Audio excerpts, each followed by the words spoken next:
अस्सलाम वालेकुम। Dubai international public school and college, class 10, subject हमारा फिज़िक्स है। ठीक है, क्लास ये हमारा 6th लेक्चर है। ठीक है, आज हम क्या करेंगे, इससे पहले जो लेक्चर दिया था उसमें हमने जो हमारा लास्ट टॉपिक था वो डैम्प था। ठीक है, डैम्पिंग ऑसिलेशन या डैम्प ऑसिलेशन के बारे में हमने पढ़ा था। ठीक है, आज हमारा नेक्स्ट टॉपिक है। स्टार्ट में हमने कहा था कि इस चैप्टर के 2 पार्ट्स हैं, एक में हम ऑसिलेशन के बारे में पढ़ेंगे और एक में वेव्स के बारे में। तो ऑसिलेशन हमारा कंप्लीट हो गया, अब हम वेव्स के बारे में पढ़ेंगे। ठीक है, बुक में तो हमारे पास टॉपिक है nature of waves and there types. पहले हम वेव्स को देखेंगे कि वेव्स क्या। ठीक है, a wave is a disturbance that move outward from its point of origin transferring energy by means of vibration with little और नो ट्रांसपोर्ट ऑफ मीडियम। यानी वेव असल में किसी मीडियम के अंदर डिस्टर्बेंस होती है। ठीक है, डिस्टर्बेंस कहाँ से होती है? जिस पॉइंट पर डिस्टर्बेंस क्रिएट की जाती है वहाँ से एनर्जी उसके आउटवर्ड जो है वो मूव कर रही होती है। ठीक है, बाय मीन्स ऑफ वाइब्रेशन, यानी उसके अंदर किस वजह से होती है? वाइब्रेशन के साथ साथ। ठीक है, वाइब्रेशन की वजह से वो एनर्जी ट्रांसफ़र हो रही होती है। ठीक है, क्लास हमारे पास जो वेव है ना उसकी 2 फीचर्स आ जाते हैं। ठीक है, जिस तरह की भी वेव्स हैं, पहले तो ये है कि वेव इज़ ट्रैवलिंग डिस्टर्बेंस। ठीक है, वेव जो है वो डिस्टर्बेंस क्रिएट कर रही होती है, ट्रैवलिंग डिस्टर्बेंस यानी डिस्टर्बेंस क्रिएट करती जाती जैसे। और वेव जो है वो क्रिएट किस वजह से होती है? वो भी डिस्टर्बेंस की वजह से हो रही है। अगला पॉइंट है wave carries energy from place to place. Wave क्या करती है? एनर्जी ट्रांसफ़र करती है, यानी वो जो डिस्टर्बेंस क्रिएट हो रही है उसका मतलब ये है कि वो एनर्जी ट्रांसफ़र हो रही है एक मीडियम से दूसरे मीडियम के अंदर। ठीक है, अब यहाँ पे हमारे पास ये एक्टिविटी है। ठीक है, इस एक्टिविटी में क्या किया हुआ है, यहाँ पे आप इसको स्टडी कर लेंगे। ठीक है, तो इसमें एक टब में जो है वो पानी है। ठीक है, पानी में क्या एक तरफ जो है वो पेंसिल को डिप किया हुआ है और एक तरफ से जो है वो कार को। ठीक है, पेंसिल पहले पानी जो है वो स्टेशनरी पोजीशन पे, उसके बाद जब पेंसिल को इसके अंदर डिप करेंगे तो ये देखें यहाँ पे ये पता चल रहा है कि यहाँ पे वेव क्रिएट हो रही है। ठीक है, वेव यानी उसके अंदर डिस्टर्बेंस आ जाएगी, एनर्जी पार्टिकल जो है वो फर्दर मूव होना स्टार्ट हो जाएंगे। ठीक है, अब हम इसकी एक्सप्लेनेशन में करेंगे, आगे इसके डिफरेंट एग्जांपल आ जाएंगे हम जहाँ पे सिर्फ वेव को देखते हैं। ठीक है, वेव क्या है? Wave is disturbance that transfer energy through a medium while the disturbance and energy यानी हमने देख लिया कि वेव जो है वो डिस्टर्बेंस है किसी भी मीडियम के अंदर, लेकिन ये जो डिस्टर्बेंस है ये क्या करती है? एनर्जी ट्रांसफ़र कर रही है किसी भी मीडियम के थ्रू।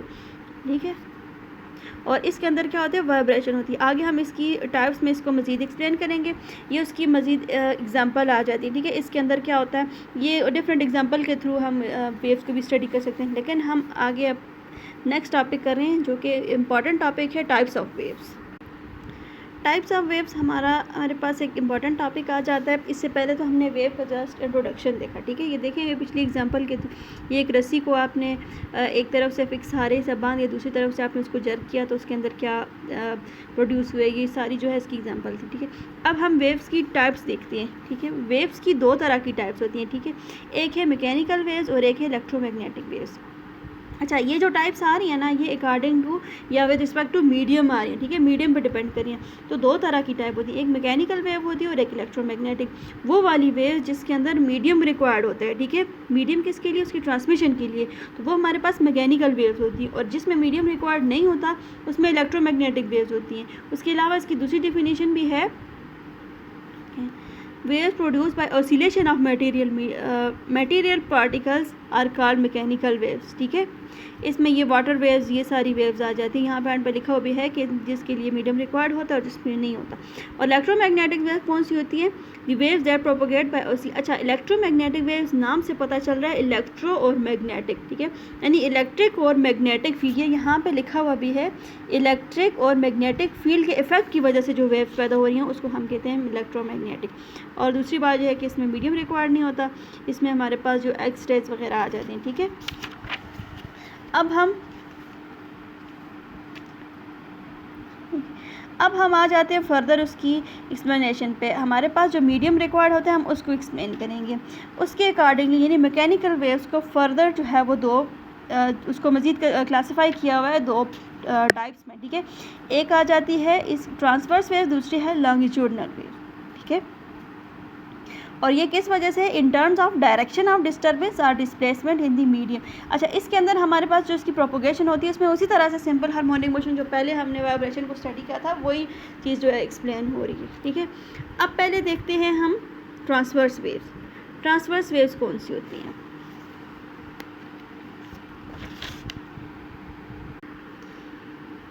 ट्रांसवर्स वेव नोट्स जो हैं आपको दे दिए गए हैं, लेकिन हम यहाँ से बुक से इसको एक्सप्लेन कर रहे हैं, ठीक है। ट्रांसवर्स वेव्स क्या है? Transverse wave is one of which the disturbance occur perpendicular to the direction of motion of wave, यानी जो डायरेक्शन होती है वेव्स की मोशन की, उसके परपेंडिकुलर वेव जो है वो अकर हो रही होती है, ठीक है। यहाँ पे इसकी एग्जांपल भी दी हुई है, जिसके अंदर इसकी एग्जांपल आ जाती है radio waves, light waves, microwaves, ये सारी जो है वो ट्रांसवर्स वेव्स हैं। ये जो है वो स्ट्रिंग के अंदर प्रोड्यूस करके बताई हुई, ठीक है। एक देखें यहाँ पे ये आगे इसी को एक्सप्लेन किया हुआ है, तो हम इस फिगर को देखते हुए इसको एक्सप्लेन कर रहे हैं। ये सारी बातें जो हैं ये लिखी हुई, ठीक है। अच्छा, एक ये रस्सी आ जाती है, या फिर यहाँ पे तो उन्होंने वो स्प्रिंग लिया हुआ है, ठीक है। अच्छा, इस एग्जांपल में क्या करेंगे, जो स्प्रिंग सा लिया हुआ है इसको हमने, ये बिल्कुल ढीला है, ठीक है, स्लिंग की स्प्रिंग, इसको हमने फिक्स एक तरफ से जो है वो किसी मजबूत सहारे के साथ बांधा हुआ है, दूसरी तरफ से उसको पकड़ के उसको जर्क करेंगे, ठीक है। जर्क करेंगे, जर्क करने के साथ, यानी देखें लिखा हुआ भी है लॉन्ग लूजली कॉइल्ड स्प्रिंग, ठीक है, बहुत ज़्यादा उसको ढीला छोड़ के। इसकी जगह पे हम यहाँ पे रोप भी ले लेते हैं, कुछ स्ट्रिंग भी ले लेते हैं, धागा या रस्सी भी ले लेते हैं, ठीक है, उससे इजीली हो जाता है। उससे क्या करेंगे, एक तरफ से बांधा हुआ है, दूसरी तरफ से हम उसको जर्क करेंगे। जर्क करने से क्या होगा, उसका देखें ये जो ब्लैक लाइन शो हो रही है ना, ये उसका ओरिजिनल पाथ है, ठीक है। तो जर्क करने से क्या होगा, इसके कुछ पार्ट जो हैं नॉर्मल पोजिशन से ऊपर होंगे और कुछ पार्ट जो होगा नॉर्मल पोजिशन से नीचे होगा। यानी यहाँ पर देखें ये इसका पाथ है, यहाँ पे ये परपेंडिकुलर मूव कर रहे हैं, फिर जो है ये इस तरह ये यूं जो है वो मूव कर रहे हैं, ठीक है, ये इसकी मोशन आ जाती है, ठीक है। इसके अंदर कुछ पार्ट उसके ऊपर होते हैं, कुछ पार्ट्स नीचे होते हैं, ठीक है। तो ट्रांसवर्स वेव वो होती हैं जो कि उसकी डायरेक्शन के परपेंडिकुलर मूव कर रही हो। और इसके अंदर हमारे पास क्रस्ट ट्रफ बनते हैं। क्रस्ट ट्रफ कौन से होते हैं, the part of wave above the equilibrium position, जो उसकी मेन जो इक्विलिब्रियम पोजीशन होती है, जो पार्ट उसके ऊपर होता है उसको हम क्रस्ट कहते हैं। यहाँ पे देखें ये वाला जो पार्ट है इस नॉर्मल के ऊपर था, इसको हमने क्रस्ट का नाम दे दिया। इसी तरह से ट्रफ कौन सा होते हैं, जो पार्ट नॉर्मल पोजीशन या इक्विलिब्रियम पोजीशन से बिलो होता है, ये जैसे ये, इसको हमने जो है वो इक्विलिब्रियम इसको हमने ट्रफ का नाम दे दिया, ठीक है। तो ट्रांसवर्स वेव कौन सी होती हैं, जिसमें क्रस्ट और ट्रफ बनते हैं, ठीक है।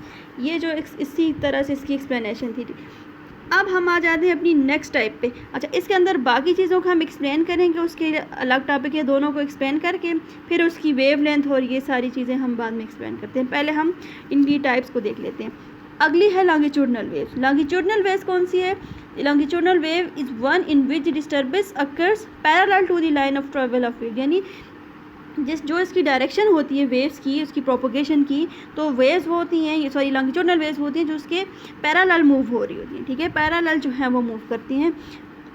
इसकी एग्जांपल में हमारे पास आ जाती है साउंड वेव, ठीक है, ये भी लॉन्गिट्यूडनल वेव है। अच्छा, इसको भी एग्जांपल के थ्रू एक्सप्लेन किया हुआ है, ठीक है, इसको भी स्लिंग की स्प्रिंग के थ्रू जो है बैकवर्ड और फॉरवर्ड मूव करने से, ठीक है, इसको हम एक्सप्लेन कर रहे हैं। अच्छा, इस एग्जांपल में ये जो देखें उसी तरह से एक साइड से इसको फिक्स जो है सहारे से बांधा हुआ है स्प्रिंग को, दूसरी तरफ से इसको बैक एंड फॉरवर्ड मूव करेंगे। वहाँ पे दूसरे में जर्क करना था, अप एंड डाउन उसको जर्क करना था, लेकिन यहाँ पे क्या किए, बैक एंड फॉरवर्ड उसको मूव कराएंगे। तो मूव कराने से क्या होगा, स्प्रिंग ये किसी जगह से इसके पार्ट जो है वो आपस में कंप्रेस हो जाएंगे और किसी जगह से ये ओपन हो जाएंगे। तो यानी आपस में ये जो है ये देखें यहाँ पे इस पे ये शो भी हो रहा है, ये देखिए ये कुछ पार्ट जो है ये बिल्कुल कुछ इसके हिस्सा जो है वो बिल्कुल ओपन है और कुछ जो है वो बिल्कुल आपस में जुड़ा हुआ है, और फिर देखें इसी तरह से खुला हुआ है फिर जुड़ा।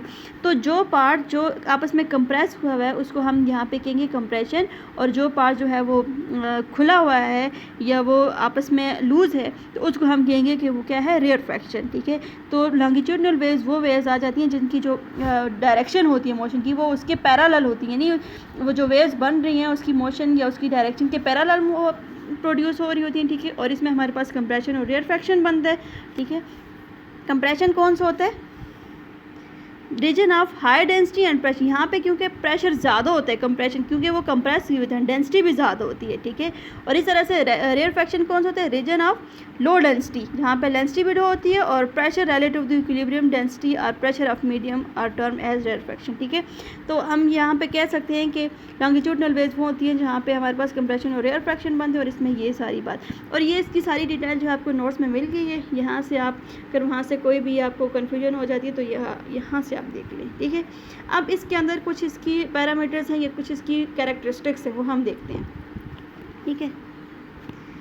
ये वो वाली वेव्स थी जो हमारे पास जो मीडियम पर डिपेंड कर रही हैं, ठीक है। तो मीडियम पर डिपेंड करने के साथ साथ इनकी कुछ प्रॉपर्टीज़ भी हैं। तो पहली आ जाती है हमारे पास वेव लेंथ। वेव लेंथ क्या होती है, इसको हम लैम्डा से शो करते हैं, ठीक है। तो ये वो डिस्टेंस होता है, पहले हम वेव एक टाइप के थ्रू देख लेते हैं। अच्छा, इसकी वेव लेंथ क्या है, ये हमारे पास ट्रांसवर्स वेव थी, ठीक है। दो क्रस्ट और दो ट्रफ के दरमियान का जो फासला होता है ना, उसको हम कहते हैं वेव लेंथ, या उसको लैम्डा से डिनोट करते हैं। तो इसी तरह से कंप्रेशन और रेयरफेक्शन के दरमियान ये देखें, जो दो कंप्रेशन या दो रेयरफेक्शन के दरमियान का जो पाथ होता है ना, उसको हम कहते हैं, ये वेव लेंथ आ जाती है, ठीक है। ये इसी की एक्सप्लेनेशन है। फिर एम्पलीट्यूड आ जाता है। एम्पलीट्यूड क्या होता है, उसकी मैक्सिमम डिस्प्लेसमेंट, ठीक है, कि उसने सबसे पहले जो है जितना मूव किया होता है, कितना उसने डिस्प्लेस हुआ है, वो उसकी एम्पलीट्यूड आ जाता है, ठीक है।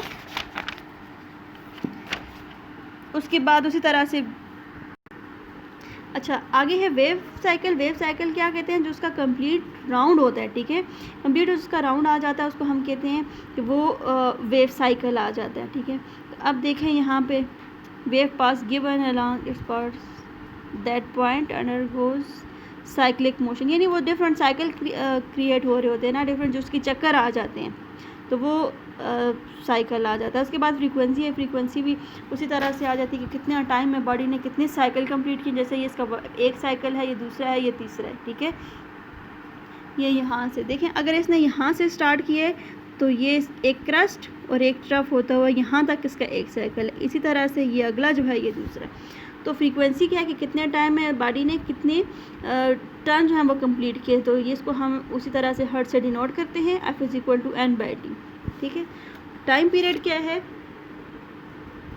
कि एक साइकिल को कंप्लीट करने के लिए स्प्रिंग को कितना टाइम रिक्वायर्ड होता है, या कितने चक्कर पूरा करने के लिए उसको कितना टाइम रिक्वायर्ड होता है, वो उसका टाइम पीरियड आ जाता है। Time required for one wave cycle to pass through a certain point is called time period, वही चीज़ आ जाती है, ठीक है। यहाँ तक हमारे पास कंप्लीट हो गया। इसके बाद इसकी थोड़ी सी प्रॉपर्टीज़ आ जाती हैं, ठीक है। तो ये हमारे पास जो प्रॉपर्टीज़ थी जिसमें हम रिफ्लेक्शन, रिफ्रैक्शन और डायफ्रैक्शन जो है इसको हम स्टडी करेंगे।